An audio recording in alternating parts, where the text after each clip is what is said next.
پہلی صدی ہجری میں ہی یعنی رسول اللہ صلی اللہ علیہ وسلم کے آخری سالوں میں اور ان کے جانے کے بعد حضرت ابوبکر صدیق کے زمانے میں فتوحات شروع ہو گئی تھیں. ان فتوحات کے نتیجے میں مسلمانوں کا ڈائریکٹ کانٹیکٹ ہوا رومن، پہلے وہ رومن کہلاتے تھے، بعد میں یہ بازنطین کہلاتے. تو بازنطینی ریاست سے ان کا پہلا ٹکراؤ ہوا، یعنی وہ ویسٹ سے بھی پہلا ٹکراؤ انٹریکشن ہو گیا انٹریکشن تھا ویسٹ سے. کس زمانے میں؟ حضرت ابوبکر کے آخر دور میں اور حضرت عمر کے دور میں. حضرت عمر کے دور میں شام پورا فتح ہو گیا، حضرت عمر کے دور میں مصر پورا فتح ہو گیا، اور یہ بالکل وہ علاقے تھے جو اس سے پہلے مغرب کے قبضے میں تھے، بازنطینیوں کے قبضے میں تھے. لہٰذا بہت سے لوگ تو مسلمانوں کا کردار دیکھ کر کے، ان کا رویہ دیکھ کر، ان کا مذہب دیکھ کر مسلمان ہو گئے. بہت سے لوگ شام میں بھی اور مصر میں بھی. جو نہیں ہوئے وہ یہ غم، ان کے لیے یہ بڑا غم تھا کہ مسلمانوں نے آ کر کے ایک ایسی قوم نے جو بالکل جزیرہ نما میں رہتی تھی، اجٹ تھی، وحشی تھی ان کے حساب سے، اور وہ آ کر کے اس نے کیسے ایسی متمدن قوموں کو قابو کر لیا. تو ان کو اس چیز کا بڑا دکھ تھا، اور انہوں نے جو لکھا پہلی صدی ہجری میں، یعنی ہمارے پاس جو پہلا مستشرق آتا ہے اس کا نام ہے جان، اور اس کو جان آف ڈماسکس بھی کہتے ہیں. دمشق میں رہتا تھا. یہ زمانہ ہے بنو امیہ کا ابتدائی زمانہ. اور اس کا مطلب یہ ہوا کہ پہلی صدی ہجری میں ہی مصنفین نے، بازنطینی مصنفین نے اسلام کے بارے میں لکھنا شروع کر دیا تھا، رسول اللہ کے بارے میں، کیونکہ ان کا تعارف ہو گیا تھا. اب وہ رسول اللہ کے بارے میں، قرآن کے بارے میں، اسلام کے بارے میں وہ بات لکھنے لگے.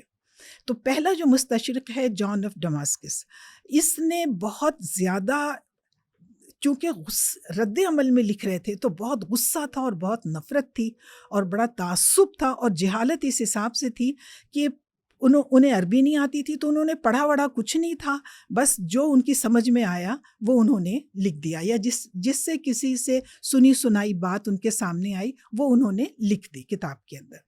اب وہ کتابیں ہمارے پاس نہیں ہیں، یعنی ویسٹ کی وہ کتابیں جو جان کی تھیں یا اس کے بعد اس کے فالوورز کی تھیں وہ ہمارے پاس نہیں ہیں.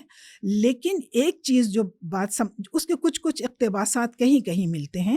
تو وہ جو تھے ایک طرح سے پائنیئر تھے، اور ان کے پیچھے چلنے والے جتنے بھی مصنفین آئے شام میں، یعنی رومن امپائر میں، جسے آپ بازنٹائن امپائر بھی کہہ سکتے ہیں، وہاں پہ جتنے بھی آئے لکھنے والے رسول اللہ کے اوپر اور اسلام کے اوپر، وہ بہت ہی زیادہ باعث تھے، اور انہوں نے ایک طرح کا اپنا غصہ بھی نکالا تھا، اور پھر جہالت اوپر سے تھی کیونکہ انہوں نے براہ راست قرآن کا مطالعہ نہیں کیا تھا، تو رسول اللہ سے ان کی کوئی ملاقات نہیں ہوئی تھی، تو وہ ایک باعثنس کے ساتھ انہوں نے لکھنا شروع کیا. اچھا، ایک چیز آپ اور دیکھیے کہ جس وقت اسلام آیا اور آگے اسلام کا ایڈوانسمنٹ ہوئی، تو یہ جو 6 صدی سے لے کر کے تقریباً 15ویں صدی تک کا جو زمانہ ہے، یہ مسلمانوں کا تو عروج کا زمانہ ہے، بہت زیادہ عروج. اور یہاں تک کہ جب آٹومنز آئے تھے تبھی تو یہ سپر پاور ہی بن گئے تھے. تو یہ ان کے تو عروج کا زمانہ ہے، لیکن مغرب کے زوال کا زمانہ ہے. اور مغرب اتنا زیادہ زوال پذیر ہو گیا تھا کہ وہ اس سارے 1000 سال کے دور کو ڈارک ایج کہتے ہیں، یعنی دور تاریخ کہتے ہیں. اور جو خود ان کے ہسٹورینز ہیں ماڈرن ایج کے، وہ جب اپنی تاریخ بیان کرتے ہیں تو اسے 1000 سالہ دور کو اومٹ کر دیتے ہیں. وہ کہتے ہیں یہ دور جہالت کا دور تھا اور یہ دور اس قابل نہیں ہے کہ اس کو بیان کیا جائے، یہ وہ خود کہتے ہیں. اور ہم تو کہتے ہی ہیں کہ یہ ڈارک ایج تھا. اب اس ڈارک ایج میں جب انہوں نے کوئی سنی سنائی باتوں پر ان کا ساری روایتیں چل رہی تھیں، تو بالکل ایک متعصبانہ تصویر ہمارے سامنے آتی ہے رسول اللہ کی. اور اس زمانے میں کیا کچھ نہیں کہا گیا رسول اکرم صلی اللہ علیہ وسلم کو اور ان کے فالوورز کو کہ جی یہ چوروں اور ڈاکوؤں کا ٹولہ ہے، اور یہ تلوار لے کر آ گئے ہیں، اور یہ بدو ہیں، وحشی ہیں، اور اگر قرآن کو اترنا تھا تو کسی مہذب زبان میں اترتا، لیٹن میں اترتا، یہ کیا عربی زبان میں اترا ہے جو حیوانوں کی زبان ہے. اتنی خطرناک باتیں اس کے اندر لکھی ہوئی ہیں. یہ جو بازنطینی روایتیں ہیں اس میں اتنی کوئی خطرناک باتیں کہ شاید ہمیں بیان بھی ہم نہ کر سکیں. اتنا بری طریقے سے رسول اکرم صلی اللہ علیہ وسلم کو بالکل ایک تعصب کے ساتھ پیش کیا گیا اور بڑی جہالت کے ساتھ. اس میں لیکن ایک لرننگ ہمارے لیے نا کہ اگر کوئی بچوں کے سامنے وہ روایات یا وہ باتیں رکھیں تو ہمیں پہلے تو وہ کانٹیکٹ سمجھنا چاہیے. جیسے کہ آپ نے فرمایا کہ وہ ایک رد عمل بلکہ وہ نفرت میں گندی ہوئی تحریریں ہیں، تو ان کی تو کوئی تحقیق کے معیار پہ بھی کوئی وقت نہیں ہے. بالکل. تو اسی لیے ہم یہ سفر اورینٹلزم جی کا سفر کر رہے ہیں. تو یہ جو پیریڈ ہے 6 صدی عیسوی سے لے کر کے اور 15ویں صدی عیسوی تک جو ڈارک ایج کہلاتا ہے، اس میں مصنفین نے جو کچھ بھی لکھا وہ اس رد عمل میں اور اس نفرت اور اس جہالت کے ساتھ. اس کے بعد جو پیریڈ شروع ہوتا ہے وہ رینیساں کا دور ہے.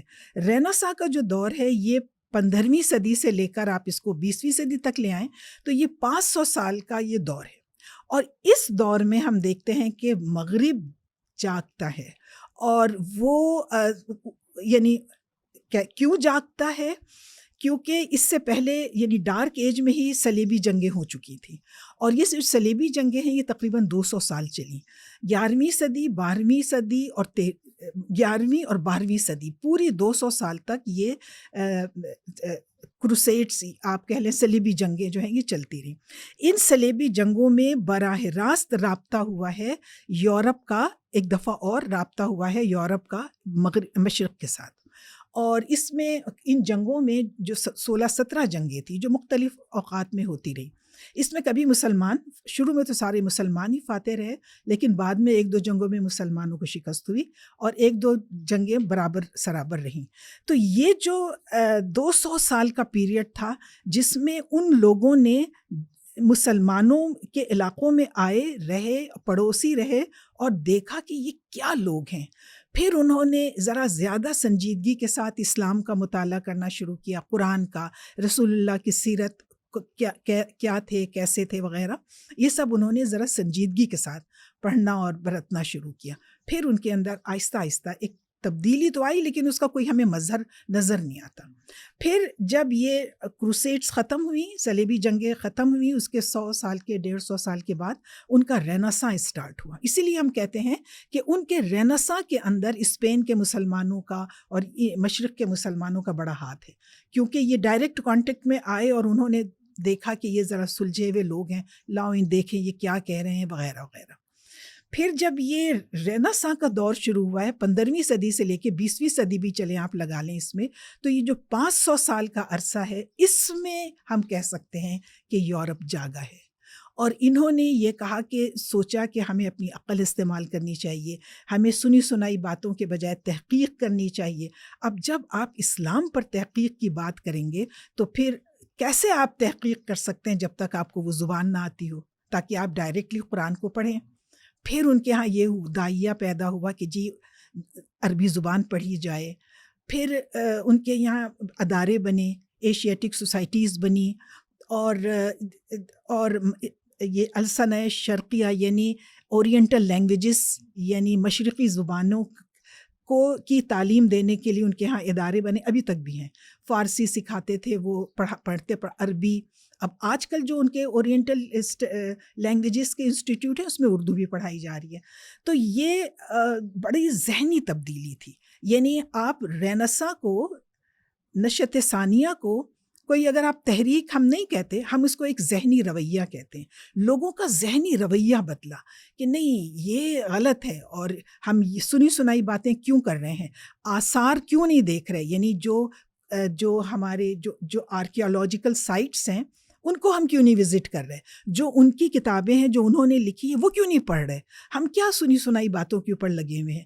تب انہوں نے تحقیق اور تفتیش اور تفحص کا جو ان کا سفر شروع ہوا وہ بڑا اور اس شاندار سفر کے اندر انہوں نے عربوں کی جو کتابیں تھیں یہ اسلام سے متعلق ان کے تراجم کیے، ان کو ایڈٹ کیا، ان کو شائع کیا، مدارس کھولے، چیئرز قائم کی. یہ سب سے پہلی جو عربک چیئر تھی وہ وہ گیام پوسٹل ایک اورینٹلسٹ ہے 17ویں صدی کا. اس کے لیے سب سے پہلے فرانس کے اندر عربک چیئر قائم کی گئی تھی اور وہاں اس نے عربک پڑھی پڑھائی، نحو، لغت، فلاں فلاں. پھر اس کے بعد جو ان کی یونیورسٹیز تھیں اس کے اندر انہوں نے شعبہ عربی قائم کرنا شروع کر دیا. تو جو آکسفورڈ یونیورسٹی تھی اس کے اندر جو پہلا استاد تھا عربی کا وہ بہت مشہور مستشرق ہے ایڈورڈ پوکاک. وہ تھا اور اس نے عربک لینگویج پہ بھی بہت کام کیا اور سیرت پر بھی کام کیا اور سب کچھ کیا. اچھا ان لوگوں کا اب یہ جو دور ہے نا رنساں کا، نشأت ثانیہ کا 500 سالہ دور، اس میں 3-4 بڑے اہم باتیں ہوئی جو اس کو ڈارک ایج سے بالکل الگ کرتی ہیں. پہلی بات تو ان کے اندر یہ ہوا کہ انہوں نے یہ جو اسلام اور رسول اللہ اور قرآن اس کے بارے میں واقعتاً تحقیق شروع کی اور اپنی عقل کو بروئے کار لائے. بازنطینی روایات انہوں نے رد کر دی، بازنطینی روایات رد کر دیں اور اگر کوئی لی بھی تو اس کو پہلے کسی نہ کسی طریقے سے عقل کی کسوٹی پہ پرکھ کر کے اس کے بعد تلاش خراش کر کے اس کو پیش کیا. تو وہ تو خیر بازنطینی روایات ذرا قدرے پیچھے رہ گئیں. اب کیا صورتحال بنی کہ انہوں نے آرکیولوجیکل سائٹس کو وزٹ کیا اور حدیث کا ذخیرہ کھنگالا، عربی زبان میں آئے تو ان کے ماخذ بدل گئے. جب ان کے ماخذ بدل گئے تو تبدیلی آ گئی. پہلے ان کا ماخذ لایانی بازنطینی روایات تھی جو بس سنی سنائی چلی آ رہی ہیں، جس میں کوئی آتھینٹسٹی نہیں تھی، جس میں جہالت تھی، جس میں تعصب تھا. لیکن اب انہوں نے ان کے ماخذ بدل گئے. اب ان کے ماخذ کیا ہیں؟ اب ان کے ماخذ ہیں آرکیولوجیکل سائٹس، اب ان کے ماخذ ہیں عربوں کی مختلف کتابیں جو فنڈامنٹل سورسز تھے ہمارے. اچھا اس کا انہوں نے ترجمہ بھی کیا. اس طرح سے انہوں نے یہ جو نشأت ثانیہ کا دور ہے اس میں تحقیق کا بڑا کام کیا.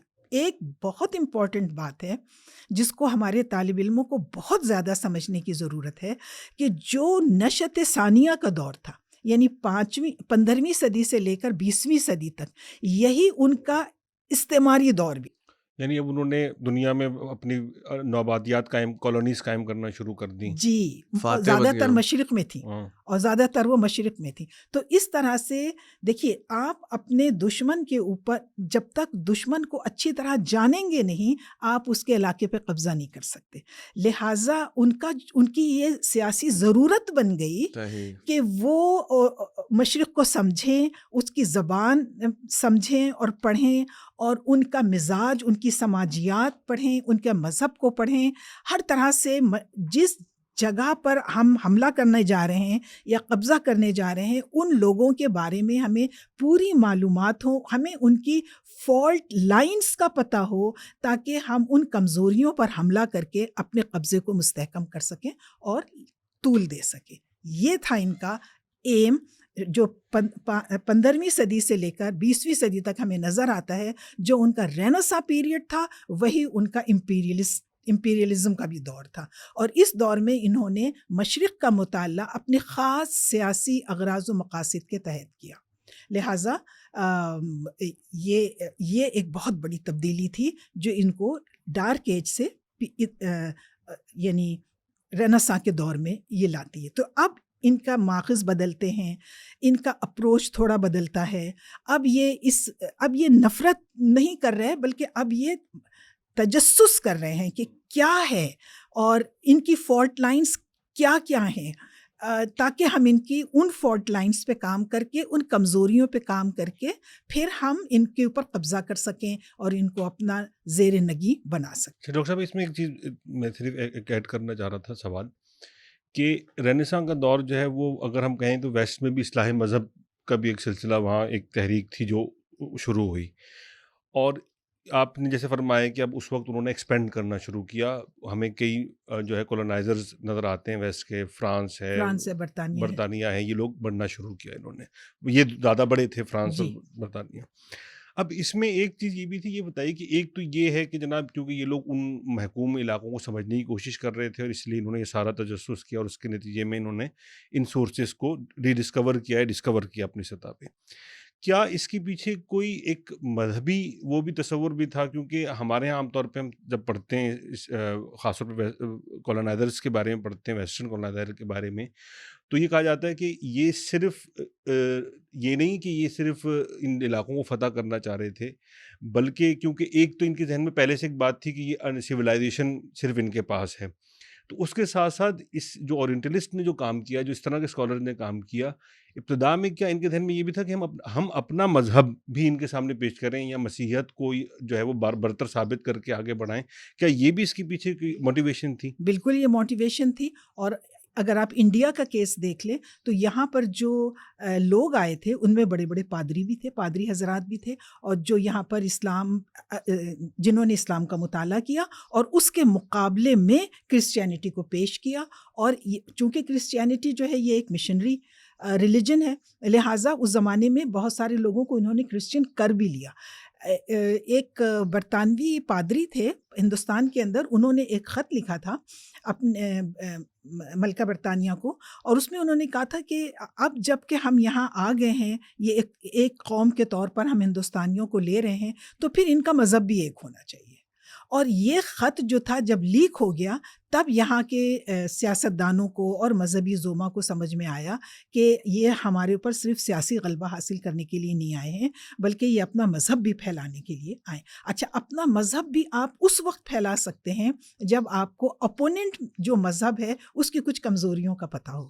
تو اس لیے بھی ان پادریوں نے، روائز نے اور راہب حضرات نے بھی یہ کام کیا. اچھا، ایک تبدیلی اور آئی ہے، یہ جو رینیساں ہے. رینیساں سے پہلے ڈارک ایج میں اسلام کے بارے میں جو بھی لکھ رہا تھا وہ یا شاعر تھا یا عام قصہ گو تھا یا مورخین تھے، کچھ مورخین کو ہم قصہ گو کہیں قصہ گے، کو کہیں گے، اسٹوری ٹیلرز. ہاں ہسٹری ٹیلر کہیں گے، کیونکہ ان کی تاریخ میں وہ بات نہیں تھی کہ ہم اس کو تاریخ کہیں. تو وہ لوگ پیش کر رہے تھے اسلام کو اور رسول اللہ کی سیرت کو. رینیساں کے دور میں یہ ہوا کہ پادری حضرات تو اپنا کام کرتے رہے، ربائز کرتے رہے اور راہب حضرات کرتے رہے، شاعر ادیب بھی کرتے رہے، دانتے وغیرہ سب اسی زمانے میں آئے ہیں. لیکن اس کے ساتھ ساتھ یونیورسٹی اساتذہ کو انوالو کیا گیا. اب یہ کہا گیا کہ جی جو یونیورسٹی کے اساتذہ ہیں، پڑھے لکھے لوگ ہیں، وہ اسلام کے بارے میں اور ان کے بارے میں لکھنے لگے. یعنی ٹارگٹ وہی تھا، لیکن ان کے ساتھ ساتھ اب دانشور طبقہ، وہاں کا عالم طبقہ، فضلاء، علماء جو بھی تھے اور یونیورسٹی اساتذہ وہ بھی شامل ہو گئے. اب اس رینیساں کے دور میں دیکھیے سینکڑوں کتابیں لکھی گئی ہیں اور سینکڑوں مستشرقین ہیں. ہم صرف 2 نام آپ کے سامنے رکھتے ہیں کہ کس طرح کی کتابیں لکھی جا رہی تھیں. ایک تو وہ تھے جو اپنے ذہن سے نہیں نکال سکے تھے بازنطینی روایات کو، گو کہ عقل استعمال کرنے لگے تھے لیکن نہیں نکال سکے تھے. وہ ابھی بھی رسول اکرم صلی اللہ علیہ وسلم کے اوپر جب لکھ رہے ہیں تو تعصب سے بھرا ہوا لکھ رہے ہیں. مثال کے طور پر ولیم بیڈویل ایک مستشرق گزرا ہے، اس نے رسول اکرم صلی اللہ علیہ وآلہ وسلم پر جو کتاب لکھی تھی اس کا نام ہی اس نے لکھا محمد کاذب، یعنی محمد جھوٹے محمد، معاذ اللہ. تو اب آپ اندازہ لگا لیں، اور اندر اس نے جو کچھ بھی لکھا کہ یہ نبی نہیں ہے، یعنی یہ اللہ تعالیٰ کے بھیجے ہوئے فرستادہ نہیں ہیں، یہ خود سے انہوں نے اپنا زوم کیا کہ یہ ایک نبی ہیں، اور انہوں نے جو ان کے دماغ میں آیا وہ چیزیں بنا کر کے لوگوں کے سامنے رکھ دیں، اور ان کے جو وہاں کے جو بے وقوف لوگ تھے، جاہل لوگ تھے، پڑھے لکھے نہیں تھے، وہ ان کے پیچھے چل پڑے، اور اس طرح سے اسلام جو ہے وہ ایک رینیساں کے دور میں ایک اس طرح کی بھی کتاب لکھی جا رہی ہے. اور ایک اس طرح کی بھی کتاب لکھی جا رہی ہے جس میں ایک مستشرق نے، وہ کتاب کا نام ہے an account of rise and progress of Muhammadanism. اس کتاب کے اندر اس کتاب کے آتھر نے رسول اکرم، اگر اس کی 2-3 باتیں نظر انداز کر دیں تو پھر اس نے ایک بڑا سنجیدہ نقطہ نظر پیش کیا. یہ ڈاکٹر تھا، یہ یونیورسٹی کا استاد تھا، ڈاکٹر ہنری اسٹب، اس کی یہ کتاب ہے. تو ہم رینیساں کے دور میں دیکھتے ہیں کہ دونوں طرح کی کتابیں لکھی جا رہی ہیں. اب آپ یہ سمجھ لیجئے کہ پہلے ڈارک ایج آتا ہے 1000 سال کا، پھر رینیساں کا دور آتا ہے 500 سال کا، پھر ماڈرن پیریڈ آتا ہے، ابھی ہم اس کے دوسری صدی میں ہیں. تو یہ جو رینیساں کا دور ہے یہ ڈارک ایج اور ماڈرن ایج کے درمیان کا ایک برج ہے. لہٰذا اس دور میں ہمیں وہ بازنطینی روایت پر قائم وہ کتابیں بھی نظر آ رہی ہیں اور جو ان کے دماغ جو ماڈرن ایج کی طرف جا رہے ہیں وہ کتابیں بھی. تو یہ اس طرح سے یہ رینیساں پیریڈ گزرا. اب اگر ہم ماڈرن ایج میں آ جائیں تو ماڈرن ایج میں تو ہم کہہ سکتے ہیں 19ویں 20ویں صدی کو آپ اگر آپ لے لیں. 18ویں صدی میں ایک تبدیلی یہ بھی آئی تھی, یہ بھی رینیساں کا دور تھا. 18ویں صدی میں پہلی دفعہ لفظ اورینٹلزم استعمال کیا گیا. یعنی ہر وہ مغربی مصنف جو مشرق کے بارے میں لکھ رہا ہے, کسی بھی بارے میں لکھ, بدھ مت کے بارے میں, فارسی زبان کے بارے میں, بہائی مذہب کے بارے, کسی بھی مشرق چینی جاپانی تہذیبوں کے بارے میں, کسی کی بھی بارے میں جو لکھ رہے ہیں وہ اورینٹلسٹ ہیں. اچھا, پھر یہ اورینٹلسٹ میں بہت ساری قسمیں ہو گئی. ہمارا چونکہ موضوع اسلام اور رسول اکرم صلی اللہ علیہ وسلم کی سیرت ہے, اس لیے ہم اسی طرف رہیں گے.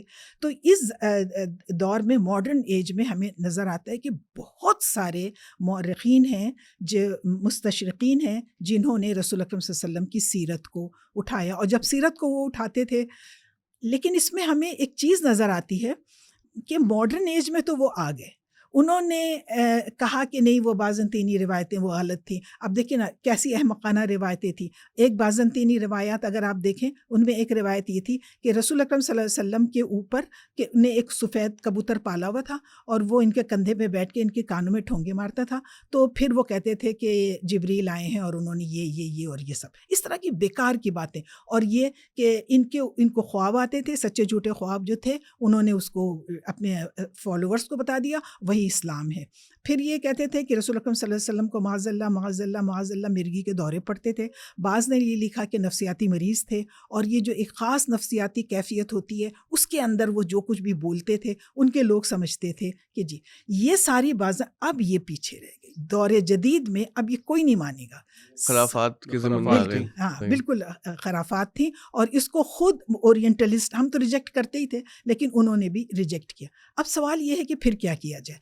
پھر رینیساں کے دور میں اچھا خاصا کام ہو چکا تھا, ماڈرن ایج میں اس کو آگے بڑھایا گیا. یعنی رینیساں کے زمانے میں ایسے بہت سے مستشرقین تھے جنہوں نے ہمارے جو فنڈامنٹل سورسز تھے وہ ان کو لے کر آئے, اس کا ترجمہ کیا, اس کو ایڈٹ کیا, اس کو شائع بھی کیا. اور اس حوالے سے لائڈن یعنی ہالینڈ کا ایک ادارہ ہے, لائڈن کا بلڈ ادارہ ہے, سب سے بڑا کام اس کا ہے. بلڈ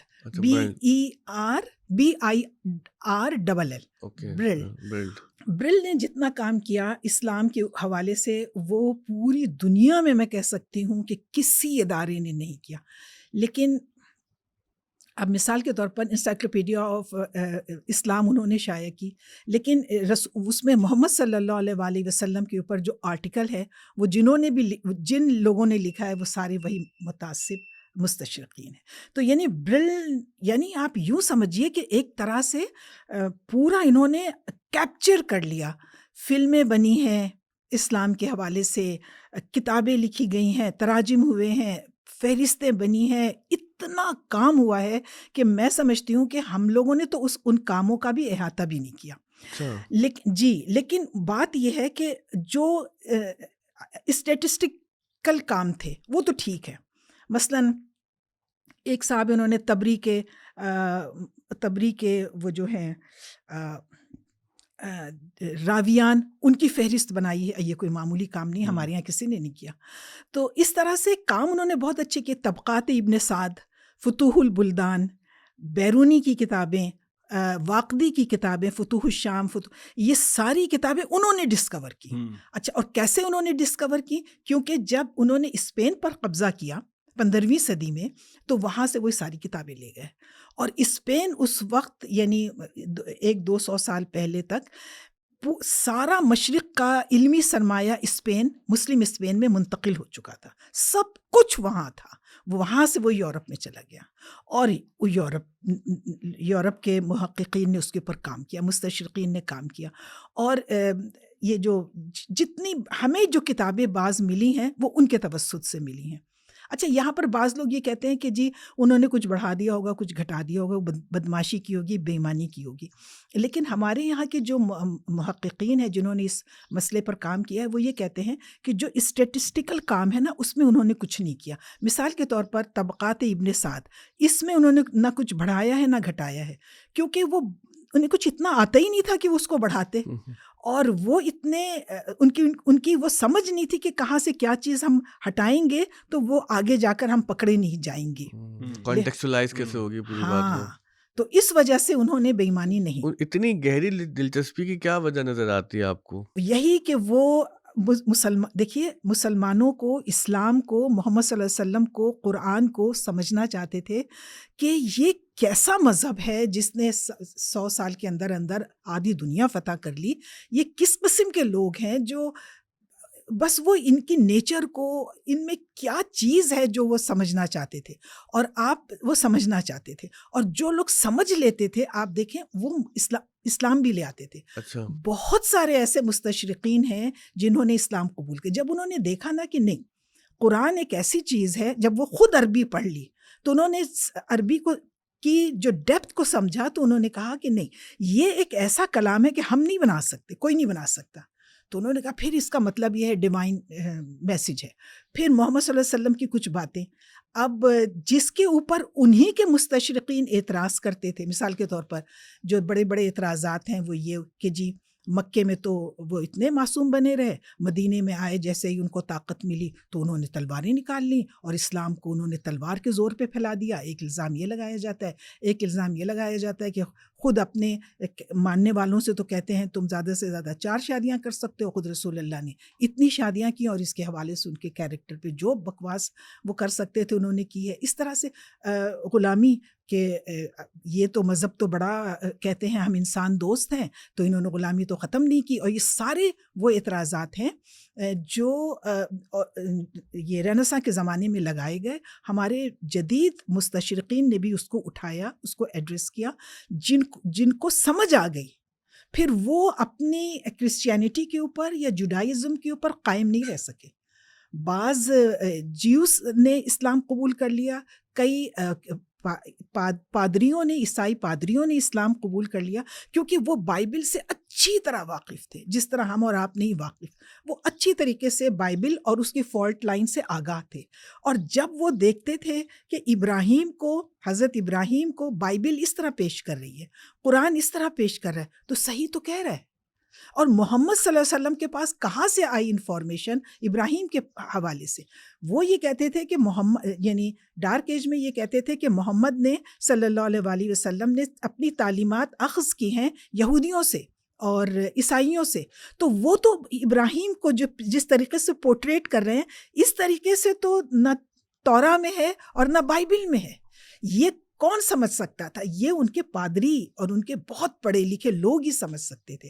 لہٰذا جتنے لوگ کنورٹ ہوئے ہیں, اسلام لے کر کے آئے ہیں, اس میں آپ دیکھیں پادری ہیں, ربائز ہیں, یونیورسٹی کے اساتذہ ہیں, کالج اساتذہ ہیں, سارے پڑھے لکھے لوگ, اور وہ لوگ ہیں جو بائبل پر بھی عبور رکھتے ہیں اور جو عربی زبان بھی. اب یہ جو دور جدید ہے اس میں آپ دیکھیے ہر یونیورسٹی کے اندر عربی شعبہ, اورینٹل اسٹڈیز کا شعبہ کمپلسری ہے. انڈیا, وہاں پہ یورپ میں ہر جگہ, فرانس میں, جرمنی میں, انگلینڈ میں, اب امریکہ میں بھی, کینیڈا میں بھی, یہ ان کی یونیورسٹیز کے لیے ضروری ہے کہ وہاں ایک اورینٹل اسٹڈیز کا بھی شعبہ ہوتا ہے, اور وہاں پر وہی شخص تعینات ہو سکے گا جس کو عربی زبان آتی ہے. لہٰذا وہاں کے جو اساتذہ لوگ تھے وہ اپنے لوگوں کو بھیجتے تھے, اور مصر میں گئے, 2 سال 3 سال مصر میں گزار لیا, عراق میں گزار لیا, شام میں گزار لیا, اور عربی زبان کے یہ ماہر ہو گئے. اور جب ماہر نہ بھی کہیں لیکن کافی حد تک وہ عربی زبان سمجھنے لگے. جب وہ عربی زبان سمجھنے لگے اور لغت اور نحو کے حوالے سے انہوں نے تھوڑا کام بھی کر لیا, تو ان کو شعبہ عربی کا یا اورینٹل اسٹڈیز کا ہیڈ بنا دیا گیا. تو لوگوں نے اس وجہ سے بھی توجہ کی کہ جاب اپرچونیٹیز تھی, بہت زیادہ جاب اپرچونیٹیز تھی. اور دوسری بات ایک اور تھی کہ تجارتی طور پر ان کو بڑا فائدہ تھا.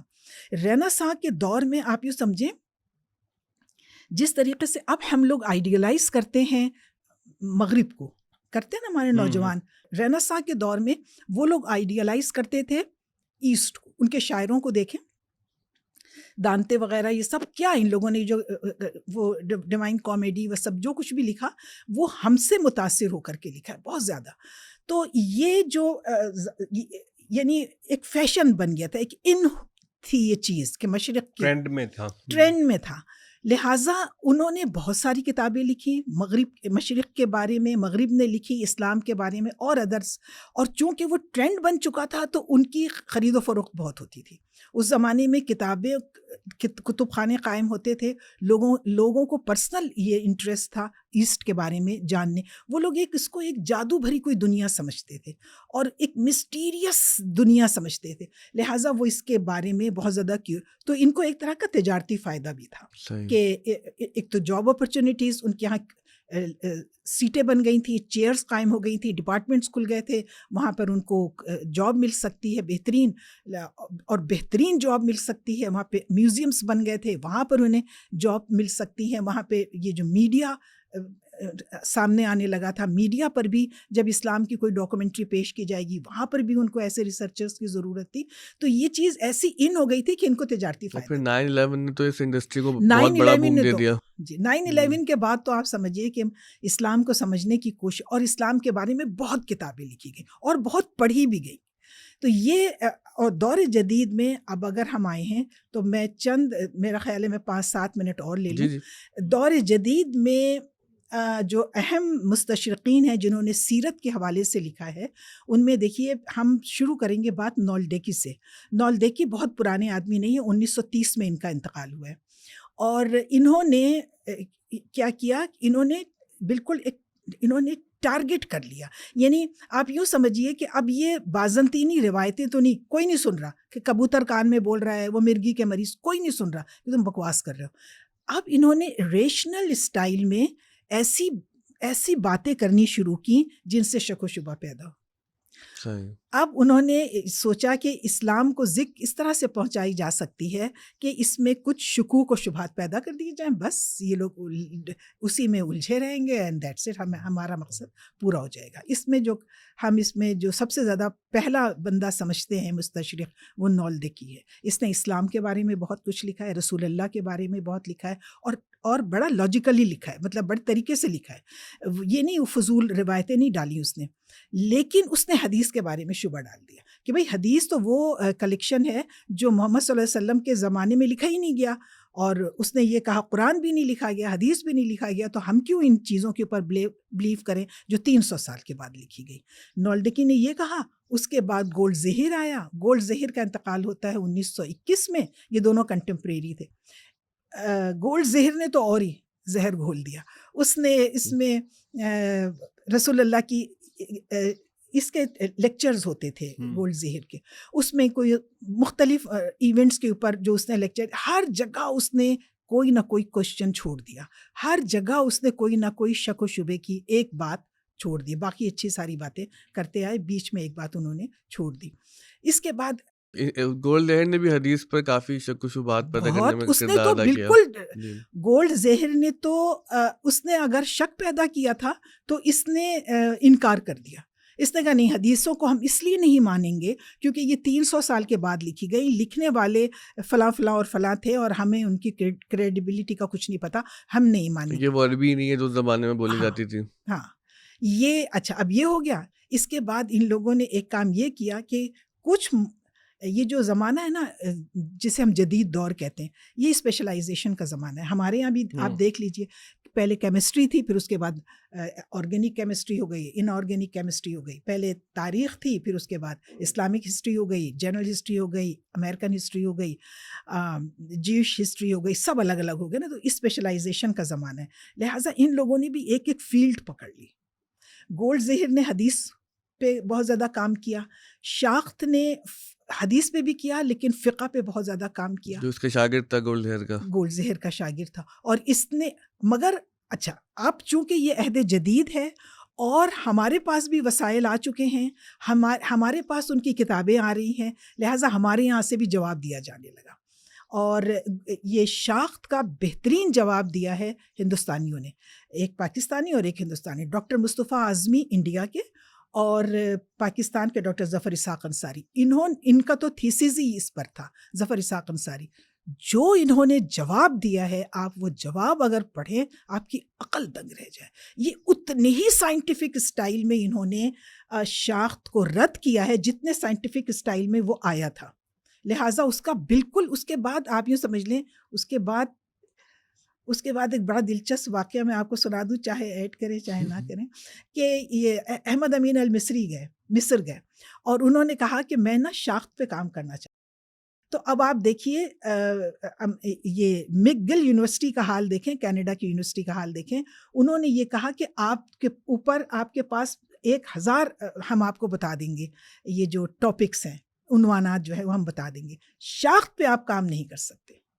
یعنی اتنا خوفناک جواب دیا تھا ظفر اسحاق انصاری نے اور ڈاکٹر مصطفیٰ اعظمی نے کہ اب وہ ڈر گئے بہت زیادہ کہ اب یہ لوگ بھی وہی باتیں کریں گے تو اس چیپٹر کو دبا دو. تو اب عصر جدید میں اب وہ صورتحال نہیں رہی جو رینیساں میں تھی.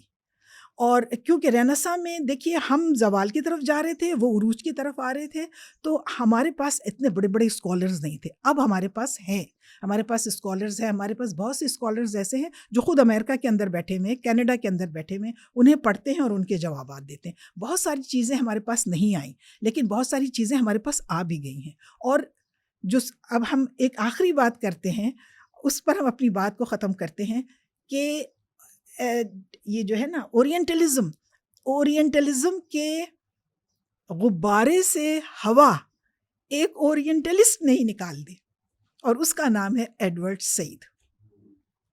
اچھا، ایڈورڈ سعید بالکل کنٹمپریری ہیں. 2003 میں میرا خیال ان کا انتقال ہوا ہے، 2003 میں، ہاں ابھی 20-22 سال پہلے ان کا انتقال ہوا ہے. یہ تھے فلسطینی اور عیسائی تھے، اور یہ اس فلسطین میں ہی رہتے تھے، لیکن جب وہاں پر وہ برے حالات ہوئے، فلسطین کے حالات آپ کو پتہ ہے، تو یہ وہاں سے چلے گئے. پیسے ویسے والے تھے، باحیثیت لوگ تھے، لہٰذا یہ وہاں سے فیملی موو کر گئی امریکہ میں، اور پھر ان کی تعلیم بھی امریکہ میں ہوئی، وہیں رہے. انہوں نے فلسطین کے اوپر 2 بڑی شاندار کتابیں لکھی ہیں، اور ان کا بڑا کام ہے. ان کی ایک کتاب ہے اورینٹلزم، اس کا اردو ترجمہ ہو چکا ہے شرق شناسی کے نام سے. ترجمہ بھی اچھا ہے، مگر کتاب مشکل ہے، اور طالب علم تو نہیں پڑھ سکتے، اساتذہ پڑھ سکتے ہیں، اور وہ بھی پہلی دفعہ میں سب کچھ نہیں، 2-3 دفعہ پڑھیں گے تو سب سمجھ آ جائے گی. ایڈورڈ سعید کو میں نے 3 دفعہ پڑھا، تب میری سمجھ میں آیا.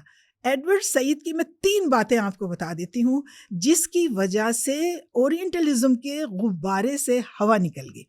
پہلی بات تو وہ یہ کہتا ہے کہ اورینٹلزم شروع ہوا 18ویں صدی میں. یہ کہتا ہے ایڈورڈ سعید، کہتا ہے 18ویں صدی میں شروع ہوا ہے، اس سے پہلے جو کچھ تھا ایسے ہی بیکار میں لوگ لکھ رہے تھے یہ. لیکن اسلام کو ٹارگٹ کر کے لکھنا شروع ہوئے ہیں 18ویں صدی میں. لہٰذا وہ اورینٹلزم کو ایک تحریک کہتا ہے. وہ کہتا ہے یہ ایک تحریک ہے جو چلائی گئی 18ویں صدی میں، اور پہلی دفعہ اورینٹلسٹوں کا نام، اورینٹلزم کا نام 18ویں صدی میں ہم سنتے ہیں. پہلی بات تو اس نے یہ کی کہ 18ویں صدی میں اپنی خاص سیاسی ضروریات کے تحت اورینٹلزم کو جنم دیا گیا. مطلب ایسے مصنفین کی حوصلہ افزائی کی گئی، وظائف دیے گئے، انہیں ان علاقوں میں بھیجا گیا تاکہ وہ وہاں پہ اسلام کا مطالعہ کریں، اسلام کی فالٹ لائن کو باہر لے کر کے آئیں، کمزوریوں کو باہر لے کر کے آئیں، ہمیں بتائیں، اور ہم پھر اس کے حساب سے اپنی حکمت عملی طے کریں گے. ایڈورڈ سعید پہلا پوائنٹ یہ دیتا ہے. دوسرا پوائنٹ وہ یہ دیتا ہے کہ جس وقت اورینٹلسٹوں نے حملہ کیا ایک طرح سے مشرق کے اوپر، اس وقت مشرق کمزور ہو رہا تھا، زوال میں تھا، تو اور ان کے پاس طاقت تھی، اور فلسفہ طاقتور کا چلتا ہے. لہٰذا انہوں نے جو کہا وہ اسٹیبلش ہو گیا. انہوں نے کہا محمد نے پیغمبر نہیں تھے، وہ بس ایسے ہی ایک ریفارمر تھے. اب وہ تو نہیں کہیں گے کہ مرغی کے دورہ پڑتا، وہ کہیں گے جی وہ ایک ریفارمر تھے، تو جی وہ بس ایک ریفارمر تھے، تو چلیں بس ٹھیک ہے، ریفارمر تھے تو پیغمبر نہیں تھے، تو بات ختم ہو گئی. تو یہ اس وقت مسلمانوں کے پاس، چونکہ وہ اپنے عہد زوال میں تھے، ان کے پاس زیادہ بولنے والا نہیں تھا، کوئی وسائل نہیں تھے ان کے اتنے کہ وہ ان کی تردید کر سکیں، اور ان کے پاس طاقت تھی، طاقت کا ہی فلسفہ ہر جگہ چلتا ہے، لہٰذا اورینٹلزم نے جو کچھ کہا، اورینٹلسٹوں نے جو کچھ کہا، دنیا نے اس کو مان لیا۔ دوسری بات ایڈورڈ سعید یہ کہتے ہیں، اور تیسری جو سب سے بات کہتے ہیں، جس سے ہم یہ کہہ سکتے ہیں کہ ایڈورڈ سعید خود مستشرق تھے، لیکن انہوں نے مستشرقین کو بلو دی بیلٹ مارا ہے، وہ انہوں نے یہ کہا کہ چاہے ڈارک ایج ہو، چاہے رینیساں ہو، چاہے ماڈرن ایج ہو، استشراق کے دو چہرے ہیں، استشراق کے دو چہرے ہیں، ایک ظاہری چہرہ ہے اور ایک اندرونی چہرہ ہے۔ اچھا، جو اندرونی پہلو ہے اورینٹلزم کا یا مستشرقین کا، جو اندر کا ہے پہلو ہے یا رخ ہے، وہ وہی ہے جو ڈارک ایج میں تھا، وہ اس میں کوئی تبدیلی نہیں آئی، کمی ہو سکتی ہے، اس میں کوئی تبدیلی نہیں آئی، یہ اتنے ہی بائسڈ، اتنے ہی جاہل ہیں جتنے اندر سے، جتنے یہ ڈارک ایج میں تھے۔ جو ان کا ظاہری چہرہ ہے، جو وقت کے ساتھ ساتھ بدلتا رہا ہے، اس میں تبدیلی آئی ہے، لیکن اندرون خانہ وہی تعصب اور وہی جہالت آپ کو ملے گی، اور یہ ایڈورڈ سعید کی بالکل 16 آنے صحیح بات ہے۔ اور اس کے بعد آپ دیکھ لیجئے اورینٹلسٹوں میں بڑی دیر تک خاموشی چھائی رہی ہے، اور اس حوالے سے ہمیں کوئی بڑا نام پھر نظر نہیں آتا۔ اچھا، کچھ متفرق سوالات آپ کی خدمت میں رکھیں گے۔ ایک تو آپ نے کہا کہ ایڈورڈ سعید ان کا تعلق فلسطین سے تھا، تو ان کو پھر ہم اورینٹلسٹ کیسے کہیں گے؟ ایک تو یہ کہ فلسطین سے تو تھا ان کا تعلق، لیکن ایک تو یہ کرسچن تھے اور مذہب اور مشرق کے بارے میں لکھ رہے تھے، انہوں نے کافی مشرق کے حوالے سے لکھا، فلسطین کے حوالے سے لکھا، مسلمانوں کے حوالے سے لکھا، اور چونکہ یہ بچپن میں امریکہ چلے گئے تھے اور ان کی ساری تعلیم سب کچھ وہیں ہوا، تو یہ جو گرون اپ اس طرح ہی ہوئے ہیں جس طرح سے کوئی امریکن ہوتا ہے، تو ہم اس وجہ سے ان کو۔ اچھا، وہ جو آپ عبدالماجد دریا بادی صاحب والی بات کر رہے تھے، میں کر رہا تھا کہ جیسے آپ نے فرمایا کہ یہ تو آپ نے ایڈورڈ سعید کا ذکر کر کے واقعی ہمیں یہیں آنا تھا اس سوال پہ، کیونکہ آج ہم اورینٹلزم کو جس طرح جب دیکھتے ہیں تو یہ پورا ویو جو ہے ہمیں ایڈورڈ سعید نے ہی دیا ہے، اور دنیا میں بلکہ اس اصطلاح کو جدید دنیا میں سب سے زیادہ سعید کی وجہ سے ہی یہ استعمال ہوتی ہے۔ لیکن کیونکہ ہندوستان میں کی اگر ہم صرف بات کریں تو 18ویں صدی سے ہی یہاں پر لوگ آنا شروع ہو گئے اور لکھنا شروع ہو گئے، مطلب ولیم یور ہمارے ذہن میں تو سب پہلا نام آتا ہے، وہ اسی کا آتا ہے، اور اس کا جواب بھی سر سید نے دیا۔ اچھا، جیسے ہم ابھی جب اس پہ موضوع پہ بات کر رہے تھے تو عبدالماجد دریا بادی صاحب نے جو اپنے مقالاتی سیرت میں لکھا کہ اگر ہم ان کی کلاسیفیکیشن کریں تو وہ لوگ جو بہت معتدل نظر آتے ہیں، جن میں سب سے زیادہ نام کارلائل کا لیا جاتا ہے، تو انہوں نے یہ لکھا کہ کارلائل کو میں نے پڑھنا شروع کیا تو اس کا آپ کو پتہ ہے کہ اورینٹلسٹ میں اس کو بہت معتدل مزاج کہا جاتا ہے، کہ اس نے بہت اعتراف کیا عظمت کا اور سب کچھ، لیکن وہ کہتے ہیں کہ یہی وہ آدمی اس بات کا سبب بنا کہ میرے دل میں سب سے زیادہ شکوک اسی کی وجہ سے پیدا۔ تو یہ جو اورینٹلزم میں وہ لوگ تھے جن کو ہمارے یہاں معتدل سمجھا جاتا ہے، کہ جنہوں نے آپ صلی اللہ علیہ وسلم کا جو پورا دور تھا اس کے حوالے سے بہت سی چیزوں کا اعتراف کیا، اس کے باوجود یہ کیفیت کیسے پیدا ہوئی، اور یا ان کا طرز فکر کیا ہے جو یہ صورتحال یا یہ نتائج پیدا کرتا ہے؟ دیکھیے، یہ جو ہمارے مستشرقین ہیں جن کے اندر آپ شامل کر سکتے ہیں منٹگمری واٹ کو، کارلائل کو، اور گب کو اور ویلہاؤزن کو، ان لوگوں کو آپ شامل کر سکتے ہیں، ان کو ہم کہتے ہیں معتدل مستشرقین ہیں، اور یہ بڑا اچھی تصویر پیش کرتے ہیں۔ ویلہاؤزن کو پڑھ جائیں آپ، بڑی اچھی تصویر پیش کرتے ہیں۔ ویلہاؤزن کی تو آپ نے کتاب کو ترجمہ بھی کیا ہے، گب کی کتاب کا ترجمہ، وہ بڑی ٹھیک ٹھاک مناسب باتیں کر رہا ہوتا ہے اسلام کے بارے میں، رسول اللہ کے بارے میں، مسلمانوں کے قرآن کے بارے میں، لیکن چونکہ وہ رسول اکرم صلی اللہ علیہ وسلم کو الہام پیغمبر نہیں مانتے اور قرآن کریم کو الہامی کتاب نہیں مانتے، لہٰذا وہ رسول اکرم صلی اللہ علیہ وسلم کی سیرت میں ضرور کوئی نہ کوئی ایسی بات، کوئی ایک بات وہ نکال دیتے ہیں، یا قرآن میں کوئی ایک بات نکال دیتے ہیں، اور اس سے اب اس سے پھر ہمارے نوجوانوں کے اندر شک و شبہ پیدا ہوتا ہے کہ یہ تو بڑا اچھا آدمی ہے.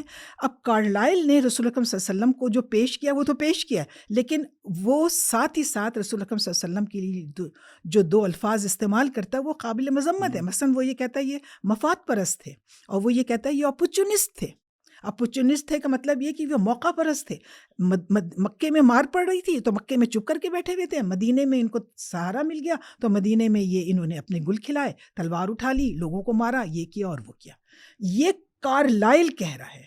اچھا، اب جب کہ پوری کتاب کے اندر یہ تقریباً 100 صفحے کا اس کا مقالہ ہے محمد کے اوپر، پورے مقالے میں آپ کو اور کوئی بات نہیں ملے گی، لیکن یہاں پر آ کر کے وہ یہ بات کہہ رہا ہے. اور دوسری بات جو کارلائل کر رہا ہے وہ یہ کر رہا ہے کہ وہ بہرحال ایک مصلح تھے اور اپنے زمانے میں وہ اصلاح کرنا چاہتے تھے، یعنی ایک طرح سے وہ نگیٹ کر رہا ہے کہ وہ پیغمبر تھے. اب جو ایک بالکل سائنٹیفک اسٹائل میں پڑھنے والا ہمارا نوجوان ہے وہ تو یہی کہے گا نا کہ صحیح تو کہہ رہا ہے، اس میں اس نے غلط کیا کہا.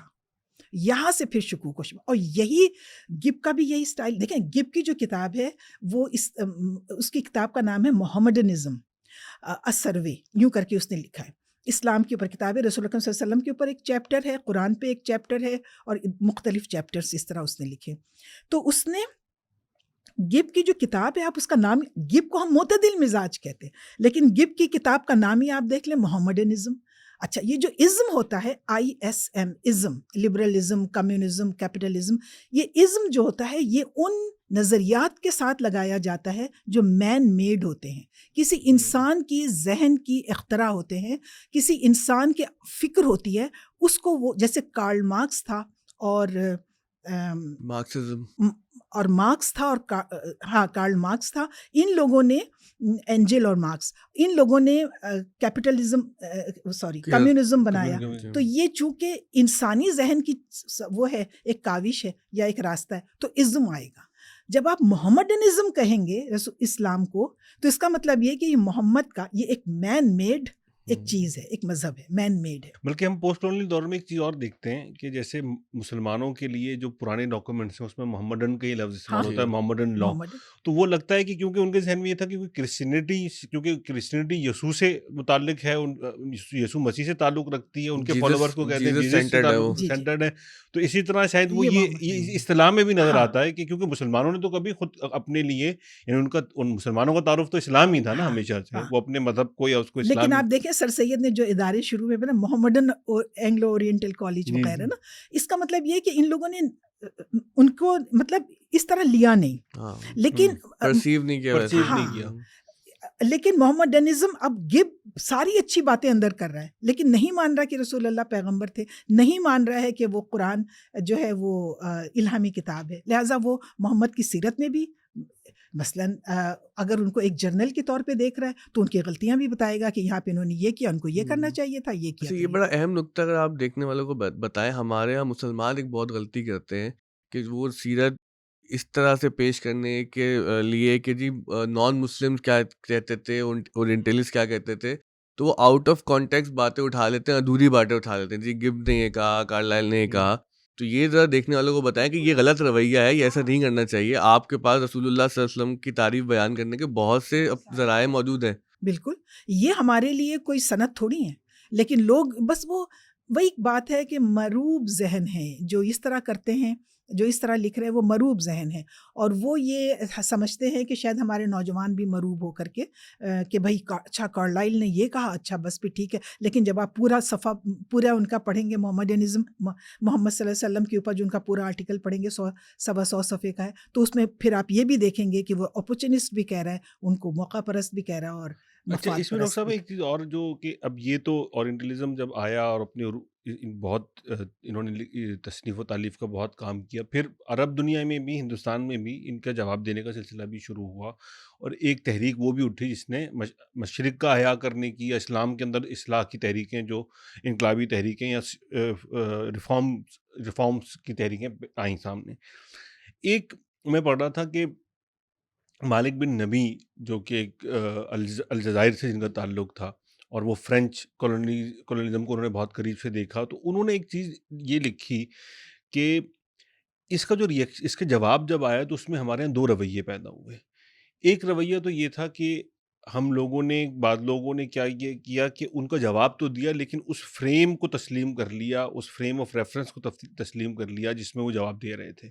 تو وہ کرنا کیا لگے کہ وہ ریشنلائز کرنے کے لیے پیغمبر صلی اللہ علیہ وسلم کی اسی حیثیت کو ریشنلائز کرنے کی کوشش کرنے لگے جو انہوں نے بیان کی تھی. جیسے ہم یہ رویہ ہمارے میں پایا جاتا ہے کہ بھی بہترین جنرل تھے، بہترین منتظم تھے اس اعتبار سے، اور پیغمبر والا جو ان کی اصل حیثیت ہے جو وہ پیچھے چلی جاتی رہی.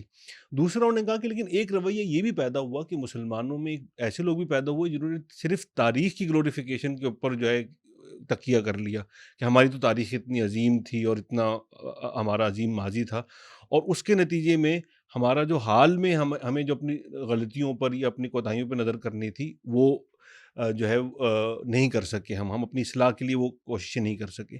اس کو آپ کیسے دیکھتے؟ دیکھیں بات تو ان کی بالکل درست ہے. یہ بہت بڑے اسکالر ہیں اور بات ان کی بالکل اس حوالے سے درست ہے کہ ہمارے یہاں بہت سے لوگ ابھی بھی ہیں. دیکھیے تاریخ جو ماضی میں زندہ ہے اور وہ بس ماضی کو سینے سے لگا. دیکھیں تاریخ بہت امپورٹنٹ چیز ہے. آپ کا ماضی ہے وہ، اور چونکہ ہمارا ماضی بہت اچھا ہے لحاظ کئی اعتبار سے، تو ہم اس کو وہ نہیں کر سکتے، دفن نہیں کر سکتے. جس طریقے سے مغربی مورخین نے اپنی 1000 سالہ تاریخ کو دفن کر دیا کہ وہ اس پر نہیں بات کرتے ڈارک ایج پہ. ہمارے پاس کوئی ڈارک ایج نہیں ہے. ہمارے الحمدللہ یہ ٹھیک ہے زوال میں بھی کہیں نہ کہیں عروج تھا. جب غرناطہ میں مسلمانوں کو زوال ہو رہا تھا تو یہ سلطنت عثمانیہ اپنی پیک پر تھی. تو یہ جو دو رویے ہیں اس میں ایک میں اضافہ اور بھی کر دوں جو مالک صاحب نے بیان کیا، یہ بالکل صحیح ہے کہ ہمیں ماضی میں نہیں زندہ رہنا چاہیے. اور ٹھیک ہے کہ ماضی ہمارا بہت اچھا تھا لیکن اب ہمیں اپنی جو بھی ہمارا حال ہے اس کو تو دیکھیں اور اس کے حوالے سے ہمیں آگے قدم بڑھانا چاہیے. اس میں ایک چیز کا میں اضافہ بھی کر دوں کہ بعض ہمارے جو لوگ تھے ریفارمرز جو تھے وہ جب دلیل کے ساتھ بات نہیں کر سکے تو وہ پھر تشدد پہ اتر آئے. وہ بھی ایک غلط رویہ ہے. یہ دو رویے بھی ہمیں ان دو رویوں سے بھی بچنا چاہیے. ایک اور رویے سے بھی بچنا چاہیے، وہ یہ کہ آپ تشدد پہ مت اتریں. دلیل کا جواب دلیل ہوتا ہے. اب آپ آگے والے بندے کو جس نے آپ سے سوال کیا آپ اس کو مطمئن کر سکے یا نہیں کر سکے یہ ایک بالکل دوسری بات ہے، لیکن اس کی دلیل کا جواب آپ کو دلیل سے. اچھا ڈاکٹر صاحب یہ فرمائے کہ ہم نے آپ سے سنا کہ جو کرسچنس تھے، اورینٹلسٹ یا جیوز تھے یا دیگر مذاہب میں ماننے والے تھے کہ جنہوں نے ظاہر ہے کہ اپنی تحقیق کی، اس کے اندر کچھ ان کا تعصب تھا، کچھ جگہ ان کی تحقیق تھی. اب ہم دیکھتے ہیں الحاد کا دورہ ہے، تو اب تو بہت سے ملحدین ہیں کہ جو مذاہب کے حوالے سے لکھ رہے ہیں، اسلام کے حوالے سے لکھ رہے ہیں. تو اس کیٹیگری کو پھر آپ کیسے دیکھتی ہیں؟ یہ بھی ایک بڑا خطرناک رجحان ہے جو جس کی وجہ سے آج کل ہر ایک پریشان ہے جو بھی صاحب دل ہے، کیونکہ نوجوان جو ہیں وہ بہت بری طریقے سے الحاد کی طرف جا رہے ہیں. مذہب کوئی چیز نہیں ہے اور ہر مذہبی شعار کا مذاق اڑانا یہ کیا ہے اور وہ کیا ہے، یہ چیز ہمیں یونیورسٹیز کے اندر نظر آ رہی ہے، ہمیں مطلب نوجوان طبقے میں نظر آ رہی ہے. اب یہاں پر مسئلہ سارا یہ آتا ہے کہ یہ جو ملحدین ہیں یہ سارا زور لگاتے ہیں، یعنی ان کے پاس جو سورس آف انفارمیشن ہے وہ ان کی عقل ہے. وہ یہ کہتے ہیں کہ جو چیز ہماری عقل میں آئے گی ہم بس وہ مانیں گے، چونکہ ہم نے خدا کو نہیں دیکھا، ہمیں نہیں پتا کون خدا ہے کون خدا نہیں ہے. اور یہ کہ کائنات کو ہم دیکھ رہے ہیں، ہاں ٹھیک ہے کائنات اس طرح بنی اور اس طرح بنی. یہ اتنا بڑا کوئی آپ سمجھ لیں استشراق سے بھی بڑی ایک موومنٹ ہے الحاد کی جو اس وقت مغرب میں چل رہی ہے، اور اس کے بہت سارے اثرات ہمارے پاس بھی آ رہے ہیں کیونکہ میڈیا کا زمانہ ہے. ایک کتاب جو جیسے ہمیں خدا کی ضرورت نہیں مطلب لکھی گئی انگریزی میں، فوراً اس کا ترجمہ بھی ہو گیا عربی میں، ہمارے پاس بھی آ گئی، ہم نے بھی دیکھ لی. تو اس طریقے سے اب یہ چیزیں پھیل بہت تیزی سے رہی ہیں. وہ جو اثرات تھے بازنطینی روایتوں کے وہ ان کے پھیلنے کا زمانہ بہت سلو تھا. اب ہر چیز بہت تیزی کے ساتھ پھیل رہی ہے، لہٰذا ہمارے اس میں نوجوان ایک فرق ہم یہ بھی دیکھتے ہیں نا کہ جو ہمارے مستشرقین ہیں جو کسی مذہب میں مانتے ہیں، کسی لاجک کو فالو کرتے ہیں، تو ان کے پاس دلائل دینے کے بھی کوئی ایک اپروچ ہوتی ہے نا کہ اسٹیبلش ہسٹری یہ ہے، لاجک یہ ہے. اب جو ہمیں جدید الحاد کا مسئلہ نظر آتا ہے یہاں تو لگتا ہے کہ دلیل بھی نہیں ہے کہ بہت سی خواہشات ہیں، بہت سے ہمارے احساسات ہیں، جو جذبات ہیں کہ جن کی بنیاد پر پورا مقدمہ لڑا جا رہا ہے. ہاں، مگر وہ کہیں گے یہی کہ جی یہ چیز آپ کی عقل میں آ رہی ہے؟ نہیں. آپ نے دیکھی ہے؟ نہیں. آپ نے اس کے بارے میں مطلب محسوس کیا ہے، سنا ہے، دیکھا نہیں؟ تو بس ٹھیک ہے، وہ چیز نہیں ہے. مطلب وہ جو ہمارے چھ حصے ہیں جو ہیں وہ اور عقل، بس اس کے اوپر ان کا ساری انفارمیشن ہے. وہ یہ چاہتے ہیں کہ آپ اسی طریقے سے ہمیں جواب دیں. اب دیکھیے بہت سی چیزیں جن کا عقلی بنیادوں پر آپ جواب نہیں دے سکتے. رسول اکرم صلی اللہ علیہ وسلم کے معراج، اسرا اور معراج کا واقعہ، لوگ کہیں گے کہ کیسے یہ مکے میں بیٹھے ہوئے تھے اور وہ آسمان چلے گئے. تو یہ ایسی چیزیں ہیں، معجزات، انبیاء کے اوپر جو معجزات نازل ہوئے. موسیٰ نے لاٹھی پھینکی، اژدہا بن گیا. لوگ کہیں گے لو جی لو، یہ بڑی اچھی یہ تو نظر کا دھوکا، اس طرح کی باتیں. جیسے رانا صاحب جو اشارہ کر دیتے ہیں نا، اب اس میں اب جب مسلمان جواب دیتے ہیں تو ایک رویہ تو ہمیں یہ نظر آتا ہے کہ بھئی یہ سب ماورائے عقل ہے، تو یہ بات ختم ہو جاتی ہے. دوسرا رویہ یہ نظر آتا ہے کہ پھر اس سب کو ریشنلائز کرنے کی کوشش کی جاتی ہے کہ بھئی وہ معراج پہ گئے تھوڑی تھے، وہ تو خواب تھا. وہ موسیٰ کا عصا تھوڑی تھا، وہ تو ان کا آرگیومنٹ تھا. تو وہ پوری ایک تحریک مسلمانوں کے اندر یہ بھی نظر آتی ہے. سر تو سید سے چلی ہمارے تو ہندوستان میں. آپ اس کو کیسے دیکھتی ہیں کہ اب جو نوجوان، کیونکہ اب ظاہر ہے کہ اب ہم ان کو چھوڑ دیتے ہیں باہر والوں کو کہ ہم اب جوابات کی طرف آئیں، اور ظاہر وقت نہیں ہے کہ ہم آپ سے فردن ساری باتوں کا جواب لیں. تو پھر کیا صحیح رویہ کیا ہے؟ ہمیں کن کتابوں کا مطالعہ کرنا چاہیے کہ جو الزامات یا جو بہتان مستشرقین کی طرف سے اٹھائے گئے، ان کا تشفی جواب کہاں ہمیں مل سکتا ہے؟ دیکھیے یہ سوال قدر مشکل ہے اور اس کا جواب بھی مشکل ہوگا. دیکھیے بات یہ ہے کہ الحاد میں اور اسلام میں نا ایک چیز آ جاتی ہے بنیادی فرق کی. جب ایک چیز بنیاد میں فرق آ گیا تو اب آپ جو بھی عمارت کھڑی کریں گے اس میں فرق آئے گا. ہم ملحدین کو عقلی بنیادوں پر، صرف عقلی بنیادوں پر نہیں ایڈریس کر پا رہے. ہمارے پاس عقل کے علاوہ بھی ایک ذریعہ علم ہے جس کو کہ ہم وجدان کہتے ہیں، جس کو کہ پیغمبر پر آئے تو پھر یہ وحی ہو جاتی ہے. ہمارے پاس یہ ایک ایکسٹرا سورس آف انفارمیشن ہے. یہ ایکسٹرا سورس آف انفارمیشن ان کے پاس نہیں ہے. ان کی گاڑی عقل پر آ کر رک جاتی ہے اور ہم اپنی بہت سی چیزوں کو عقلی پیمانے پر انہیں نہیں سمجھا پاتے. سر سید احمد خان نے جب قرآن کریم میں یہ ہوا کہ جن ہوتے ہیں نا، جن و انس کو پیدا کیا، تو ادھر سے ملحدین نے یا مستشرقین نے کہا یہ بھائی جن کیا ہوتے ہیں؟ تو انہوں نے سر سید نے کہا جن دراصل جراثیم ہوتے ہیں، ہے نا. تو اب یا تو آپ یہ کام کریں، یہ مذہب. یا جیسے وہ پرویز صاحب نے کہا کہ جو دیہاتی لوگ ہوتے ہیں جو غیر مہذب، ان کو جن کہتے ہیں. ان کو جن کہہ دیتے ہیں. اب یہ ایک غیر معقول رویہ. آپ کہیں کہ بھئی یہ جن ہوتے ہیں، انسانوں کے ساتھ ایک اور کریشن تھی اور یہ ہمارا پوائنٹ آف ویو ہے. اب ہم اس کو جن ہم نے دیکھا نہیں، لہٰذا روح، اب ہم یہی کہہ سکتے ہیں کہ بھئی روح کو آپ نے دیکھا نہیں دیکھا، آپ مانتے ہیں تو پھر جن کو بھی. میرے خیال سے اقبال نے زیادہ اچھا جواب دیا تھا کہ تہی زندگی سے نہیں یہ فضائیں، یہاں سینکڑوں کارواں اور بھی ہیں. ڈاکٹر صاحب ایک چیز اور جو میرے ذہن میں تھی کہ آپ نے کیونکہ مستشرقین کا کام بھی دیکھا ہے اور آپ نے اپنے ہاں بھی بہت بنیادی ماخذات کی کتابوں کو آپ نے خود دیکھا بھی ہے، تراجم بھی کیے ان میں، ان کے اور ان اپنے آرٹیکلز وغیرہ میں بھی دیکھا ہے. سیرت کا اپنا جو آپ کا مطالعہ اس اعتبار سے رہا، تو اس میں آپ کو کیا محسوس ہوتا ہے کہ سیرت کو پرسنلائز، یعنی اپنے احساس کی سطح پہ آپ صلی اللہ علیہ وسلم کی زندگی میں کون سی ایسی چیزیں ہیں جو آپ کو محسوس ہوا کہ بھئی یہ میری زندگی میں ان سے بہت سی تبدیلیاں آئیں، یا مجھے ایسا لگا کہ یہ بات لوگوں تک پہنچنی چاہیے کہ سیرت کا یہ پیغام جو میرے دل میں سب سے زیادہ پر اثر رہا یا جس نے مجھے بہت زیادہ اندر سے تبدیلی کی؟ رسول اللہ کے معاملات. اور یہ دیکھیں یہ بالکل چھوٹی سی چیز ہے. اب وہ جنگیں کس طرح لڑ رہے تھے، کیا کر رہے تھے، کیا کرتے ہیں، ہمیں اس سے کیا مطلب ہمیں تو نہیں پتہ نا جنگی اسٹریٹجی وغیرہ یہ وہ. لیکن جو ان کے معاملات تھے اس میں وہ اتنے کھرے اور ہم نے یہ ساری باتیں بچپن سے ہمارے کورس میں، سلیبس میں. اب ایک جگہ ایک ان کا بندہ ان سے لین دین کرتا ہے اور ان سے کہتا ہے آپ یہاں ٹھہرے میں آتا ہوں، اور پھر 3 دن کے بعد آئے اور محمد صلی اللہ علیہ وسلم وہیں کھڑے تھے.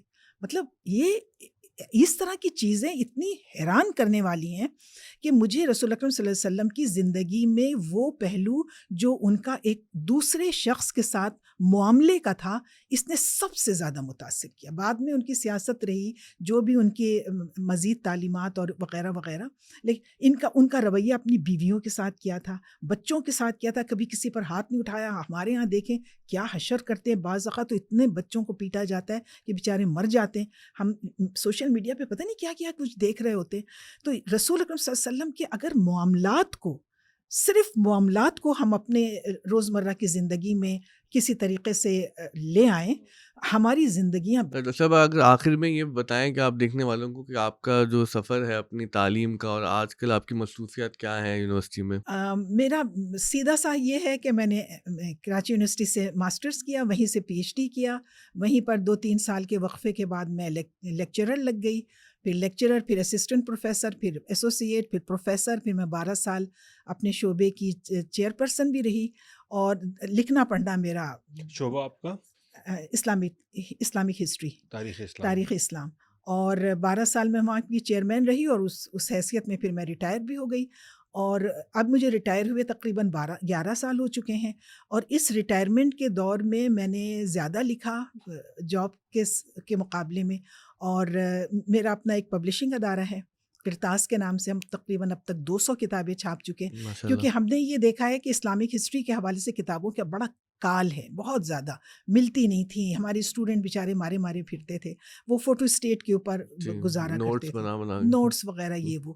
تو پھر ہم نے اسلامک ہسٹری کے اوپر کتابیں شائع کرنی شروع کی، اور زیادہ تر ہمارا پھر فوکس ہوا کہ جو ایسے عربک سورسز ہیں جن کا ابھی تک اردو ترجمہ نہیں ہوا، ہم وہ لے کر آئے. ابن اسیر کی الکامل التاریخ، اس کے 10 جلدیں ہیں، وہ 2-3 جلدوں کا ترجمہ میں نے کیا، باقی دوسروں سے کرایا، اور کرا کے وہ ہم 9 جلدوں میں ہم اس کو لے کر کے آئے ہیں.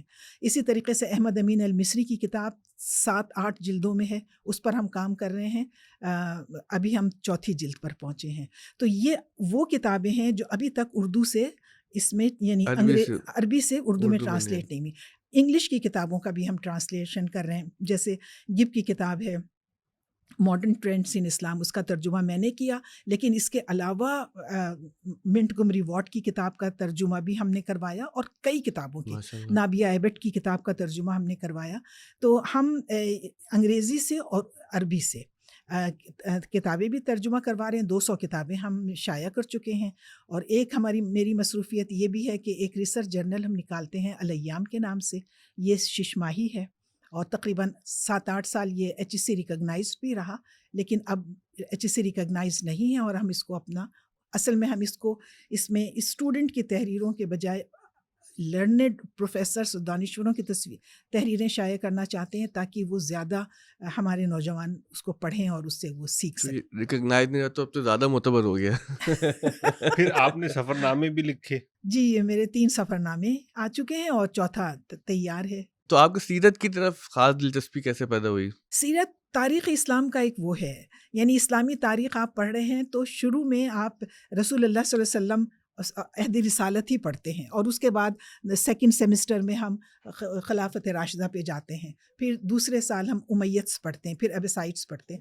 تو ایک اسلامک ہسٹری پڑھنے والی طالبہ کے لیے سیرت تو بہت بنیادی چیز ہے. بہت خوشی ہوئی آپ کی بات سن کر، ماشاء اللہ اتنا بڑا آپ کام کر رہی ہیں، اور ماشاء اللہ آپ کا انداز گفتگو بہت اچھا ہے، جس طرح سہل انداز سے آپ نے اتنے مشکل مضامین اور مسائل بیان کیے.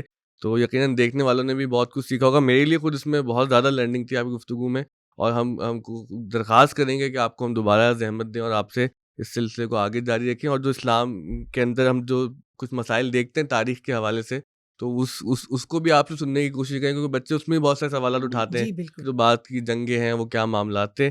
اور مجھے اقبال کے وہ 2 شعر یاد آ رہے ہیں جس پر ہم وہ پوڈ کاسٹ کا اختتام کرتے ہیں، کہ وہ کل ایک شوریدہ خواب گاہ نبی پہ رو رو کے کہہ رہا تھا کہ مصر و ہندوستان کے مسلم بنائے ملت مٹا رہے ہیں. یہ زائران حریم مغرب 1000 راہبر بنے ہمارے، بھلا ہمیں ان سے واسطہ کیا جو تجھ سے نہ آشنا رہے ہیں. کیا بات ہے. بہت شکریہ. بہت بہت شکریہ.